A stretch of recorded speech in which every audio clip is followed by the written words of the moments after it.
Objectives today. We're going to write linear inequalities.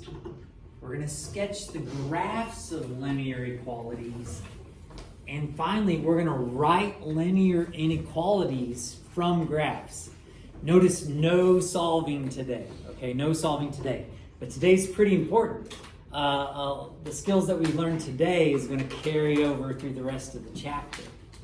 So, notice it says an inequality is a mathematical sentence that compares expressions.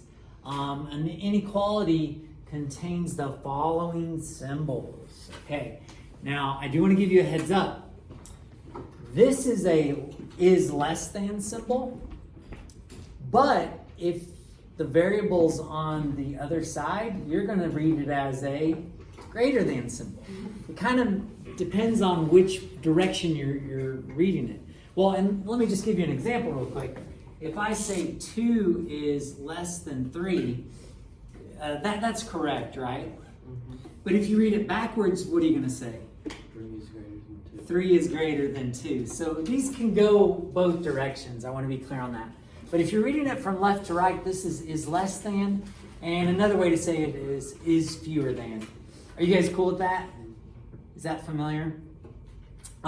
Oh, I do want you in your notes, circle the is. Because it turns out, if you don't have the is, guess what the symbol is?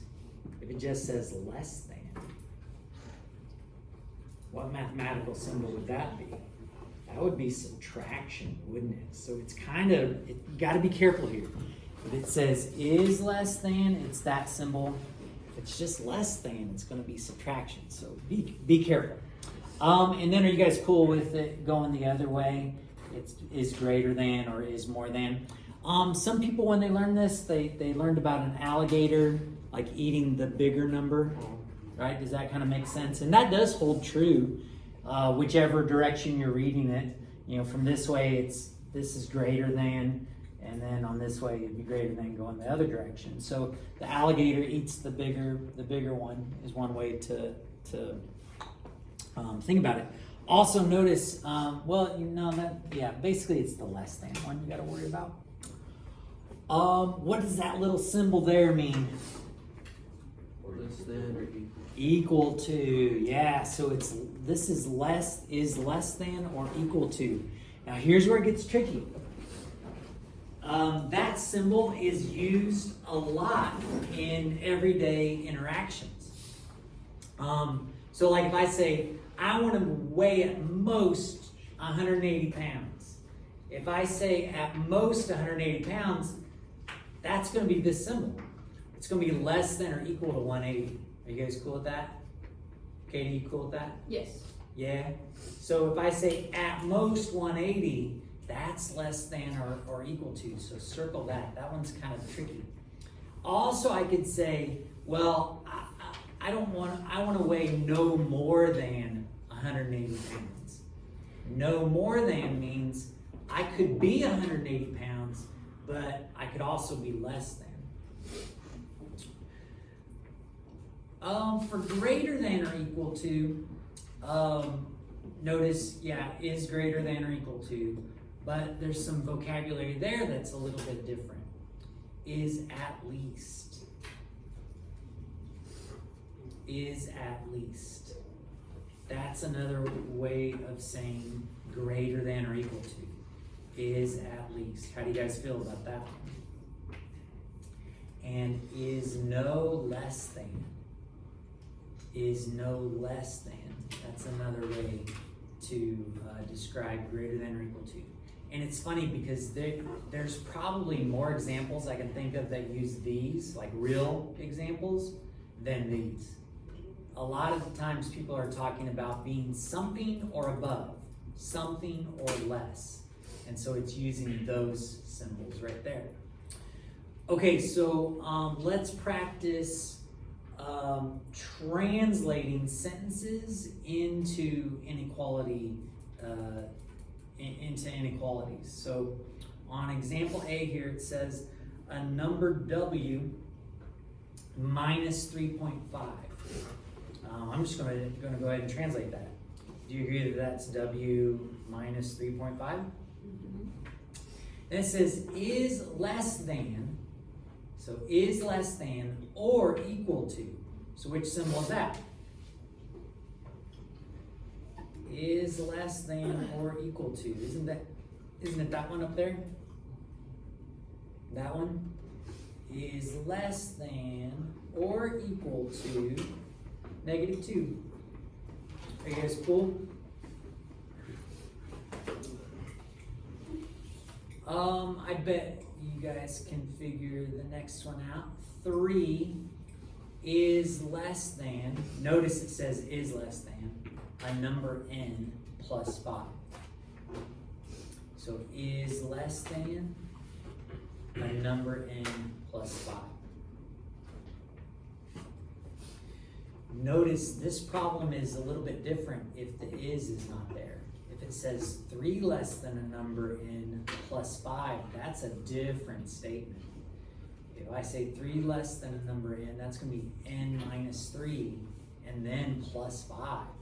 But the is what makes it an inequality. So just a heads up there.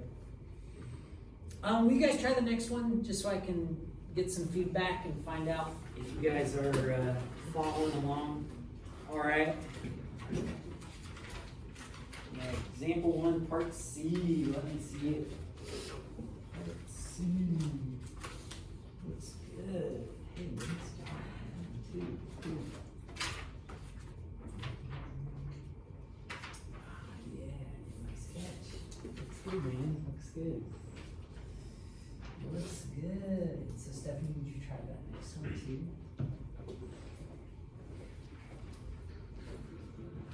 Looks good. Try that next one if you don't mind. All right, that one looks good. I don't agree with that one. All right, that looks good. Try that next one if you don't mind, Kashan. Oh, just double check there. I think you made just a teeny mistake there. That one looks good. Cool, Colby, if you wouldn't mind, try the next one. Cool. I have a bit of a disagreement on that one, okay? A bit of a disagreement.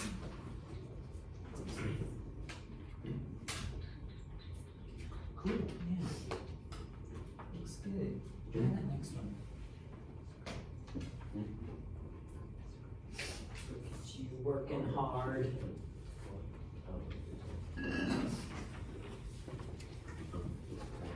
Cool. I like that too. That looks good. Anybody else? Anybody else? Oh,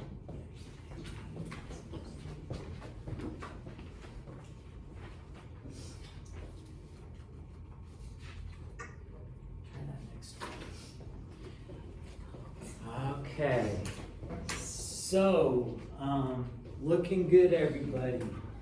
0 is greater than or equal to twice a number x plus 1. Fantastic. Okay. This next one, ladies and gentlemen, is the trickiest one of the bunch.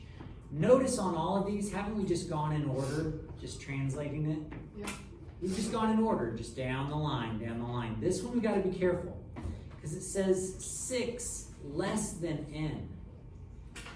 That's subtraction, isn't it? Mm-hmm. But we got to be careful. If I said what is 6 less than 10, what would be the answer? 4. Think about the order we're doing there. If I say 6 less than 10, isn't that 10 minus 6? Right? So if I say 6 less than n, what do I actually have to write? N minus 6. You guys see what I'm saying? 6 less than n is actually saying n minus 6. So be careful. Put a star by this one, okay? Yeah, that right there, 6 less than n is n minus 6. Now, it continues to be a little more tricky, doesn't it? It says, excuse me, is no more than is no more than 10. Which symbol is that? The third one, yeah, less than or equal to. Is no more than 10. So it can be 10 or less. Less than or equal to 10. So yeah, that's definitely, did you guys put a big fat star next to that one? That one's the trickier of the bunch, no doubt. Okay, so this next part isn't really that important, but it says a solution of an inequality is the value that makes the inequality true. An inequality can have more than one solution. The set of all the solutions of an inequality is called the solution set. And here in a bit, when we graph, that's going to be an illustration of the solution set. But that vocabulary is not really that important, okay? Not that important. Let's flip it over.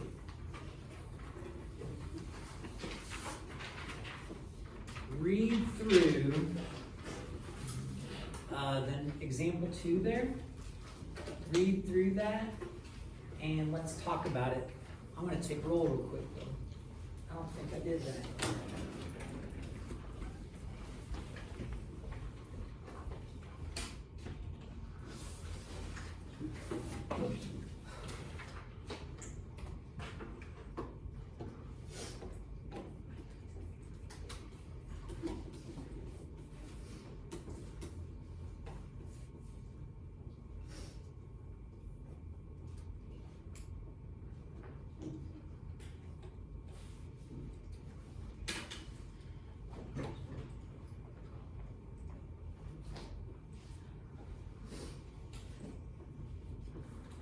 What do you guys think on the first one?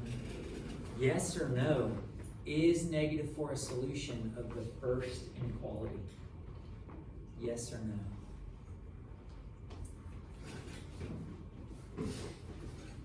I get a no. I got one no. Anybody else want to venture a guess? Yes or no? All right, I got another no. I think that was that a no? I'm gonna say yes. Oh, you're gonna say yes, just cause, or oh, just cause. Okay, all right, just to be different. Well, ladies and gentlemen, how are you gonna check to see if -4 is a solution of this inequality? What's one way to check? Yeah, Xavier. Add 8 to -4. Oh, okay, add 8 to -4. I totally agree. Let's just take that -4 and put it in for x and see if it's true.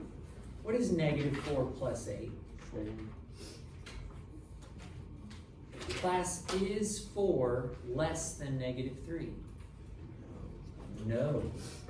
And that means -4 was not a solution. It was not a solution. So over to the side here, I would like for you to write substitute -4 for x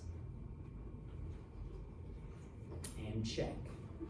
That's what we're doing here. So on part B, substitute -4 in for x. Now do you guys see how I put parentheses around it? Why'd I do that? Yeah, exactly. I'm multiplying there. I don't want to make it look like subtraction. Can somebody help me out? Does anybody have a calculator handy? I guess you could do that in your head, maybe. 18. 18? Yeah, 18. It's positive 18, right? Is 18 greater than -21? Yeah, sure is. So that means that -4 was a solution. It is a solution. Now class, what I see a lot of people do, because here in a little bit, like tomorrow, I think they'll start solving inequalities. So guess what a lot of people will do on these? They'll get x by itself, and then either forget to check, or they'll check then. They'll get x by itself and then check. That will still work, but you're doing a little extra work than you need to. If you're just checking a solution, just plug it in. and see if it works? Well, the next thing we want to look at is graphs of an inequality. The graph of an inequality shows the solution set of the inequality on a number line. Now, when you read through this, be thinking if this is new or old to you. Have you heard this before? It says you use an open circle for less than or greater than. You use a closed circle, which I call a dot, for greater than or equal to and less than or equal to. It says then you draw an arrow, and I'm actually going to shade. Then you shade to either the left or the right. Is this something you've talked about before? This sounds familiar? Right on, right on. Okay, so let's try this out. Now, depending on who you've had before, they may have asked you to do a very elaborate number line and put a lot of things on there. I don't want you to. I want you to put 3 things on there. I want you to put, so we're trying to graph y is less than or equal to -3. We're going to need a -3 on there. And I want you to put it typically in the middle. And then from there, go ahead and label the next integer in front of it, and then the integer that would be behind it. So what integer would be in front of -3? -4. True story. -4. What would be behind the -3? -2. Now let's get into circle or dot. A dot because it's equal to. And then class, are we going to shade to the left or to the right? Well, it says y values are less than or equal to. So less than is going to be to the left. I like to shade them, but you could also use an arrow if you so desire. You could draw an arrow like so. All right. Will you guys knock out the next 2 and just double check with me up here? See if we agree.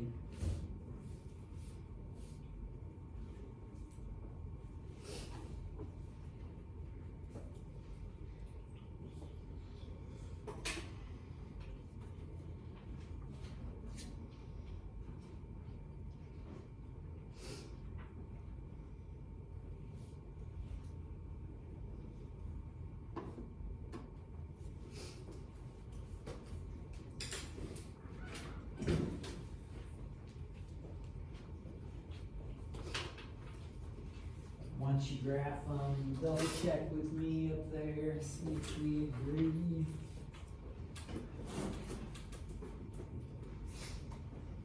See if we agree.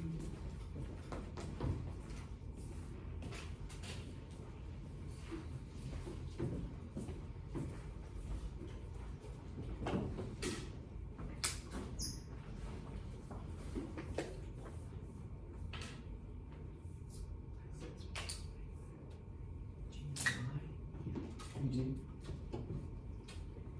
So, we don't agree on that.